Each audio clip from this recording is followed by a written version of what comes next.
निर्जला एकादशी को लेकर गर्भवती महिलाओं के मन में भी बहुत सारे संशय होते हैं कि इस समय गर्भावस्था के दौरान इतनी बड़ी निर्जला एकादशी आ रही है तो इसका पालन वे कैसे कर सकती हैं, क्योंकि उनके लिए तो बिना जल के रहना असंभव है और रहना भी नहीं चाहिए। जो गर्भवती महिलाएं हैं या फिर स्तनपान कराने वाली माताएं हैं, उनके लिए अन्न और जल दोनों ही अत्यंत महत्वपूर्ण होता है, इसलिए उन्हें बिना जल के एकादशी करना संभव नहीं है। तो फिर क्या किया जाए?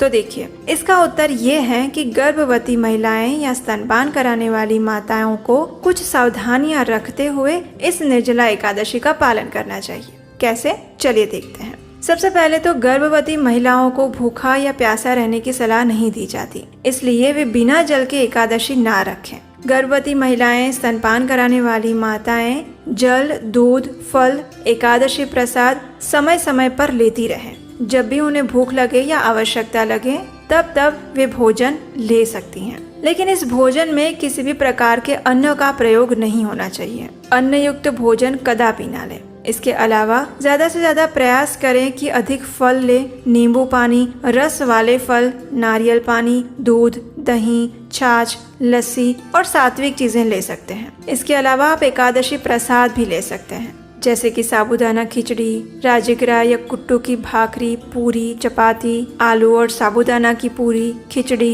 इत्यादि बहुत सारी चीजें हैं। लेकिन इन सबसे जरूरी है अपनी चेतना को सिर्फ भगवान श्री कृष्ण के ऊपर केंद्रित रखना।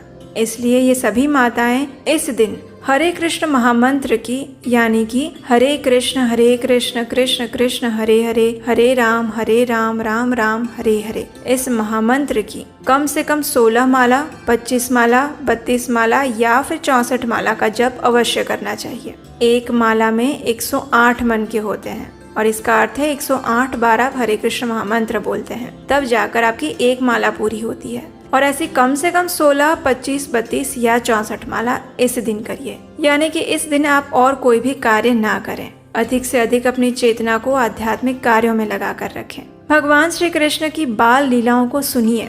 आप हमारे चैनल पर जाकर सभी कृष्णायन के एपिसोड्स देख सकते हैं, जिसमें भगवान श्री कृष्ण की बहुत सुंदर लीलाएं बताई गई हैं। उसका लिंक नीचे डिस्क्रिप्शन में हम दे देंगे और आपको हमारे चैनल पर जाकर प्लेलिस्ट में कृष्णायन सीरीज भी मिल जाएगी। इस दिन आप श्रीमद् भागवतम या कृष्णा बुक भी पढ़ सकते हैं। ये सुवर्ण अवसर है। एक बात ध्यान रखिएगा, ऐसा मौका दोबारा नहीं मिलेगा जब आप गर्भ काल से ही अपने शिशु को अपनी सनातन संस्कृति के संस्कार दे सकते हैं। जब शिशु गर्भ में होता है तो उसको पढ़ाने या सिखाने का सबसे अच्छा मौका होता है। ये मत सोचिए कि अभी तो वो पेट में है और उसे